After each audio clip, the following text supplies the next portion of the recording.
What it do, Internet? David Baugh here, and today we're breaking down my list for the top 10 best of the worst movies ever made.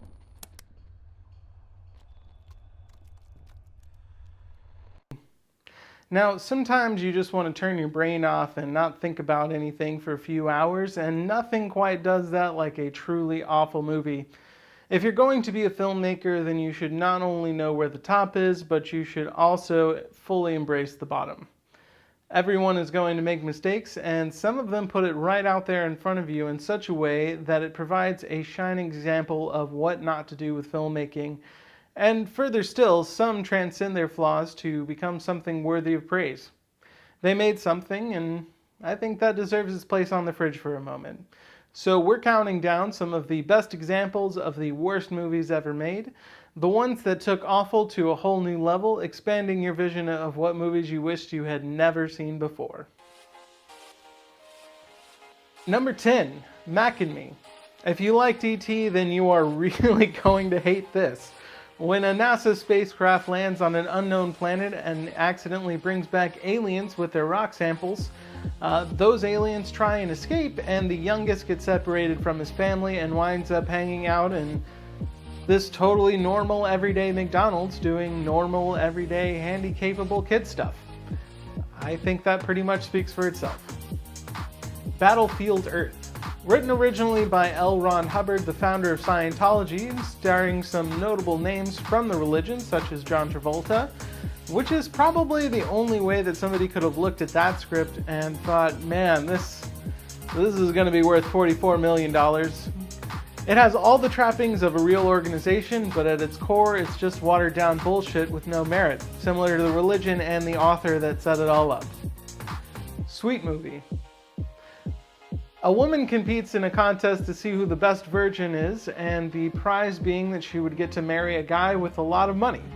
But when she wins and he whips out his golden penis on their wedding night, she runs away, and that's when shit gets real. Somehow, this movie made it into the Criterion collection, but it is mostly just debauchery and rolling around in chocolate. It's been banned in a few countries for its salacious content. Vampire Girl versus Frankenstein Girl. I mean, you throw a title like that out and there's no way that I'm not gonna watch that, you know.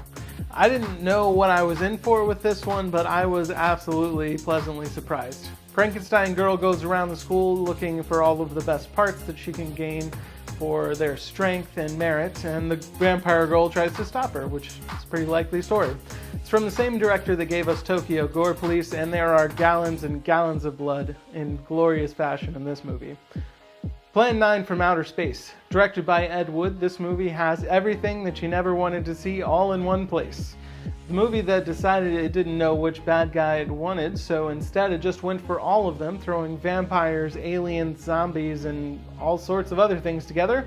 It's ridiculous, but it's lighthearted enough that it has become a cult classic. People show up for screenings and costumes and quote along, and it gets far more credit than it deserves, but it definitely deserves to be on this list. Trash Humpers.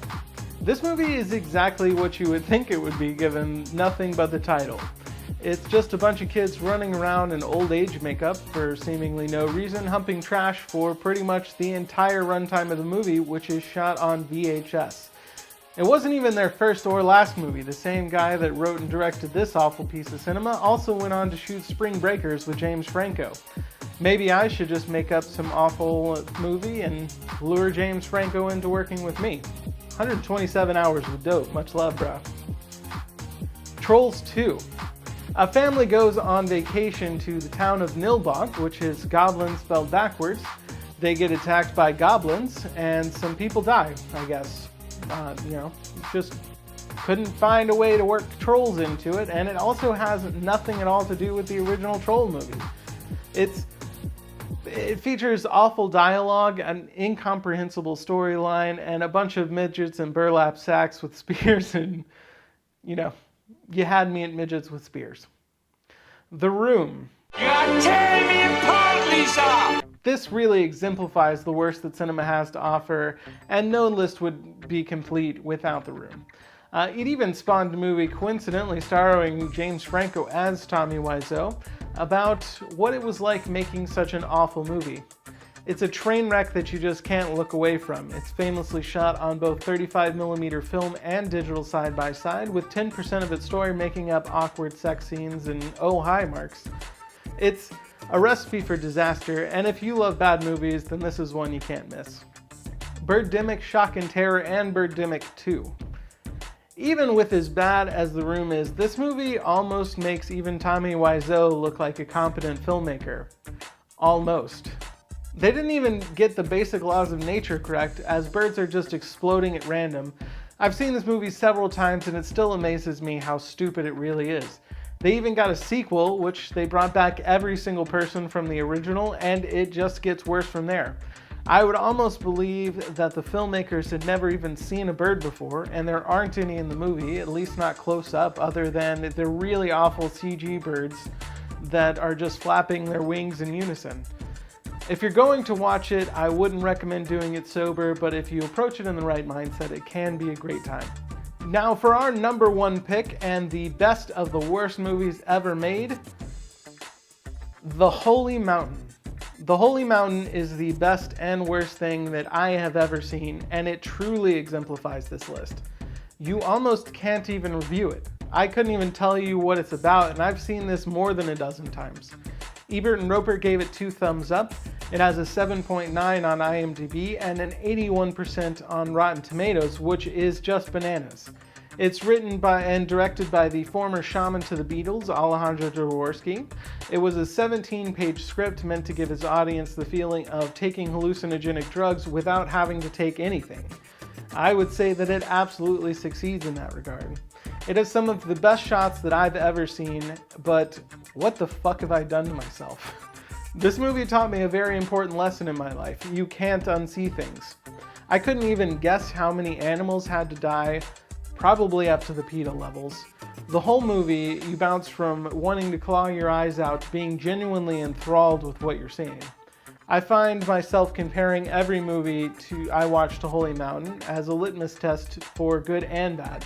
If it was good, at least it wasn't Holy Mountain again. If it was really, really bad, you know, at least they could have had the decency to lean into it as hard as Holy Mountain does. It treads the perfect balance between awful and good in a way that differentiates itself to the exclusion of other media. There is nothing like The Holy Mountain. For all of its faults, it definitely deserves to be the crown jewel of this list because it truly is the best of the worst. Are there some movies that you thought should have been on this list that weren't? What would your list look like? Hit me up in the comments below and let me know. But until next time, it was a pleasure as always, and you guys have a wonderful evening.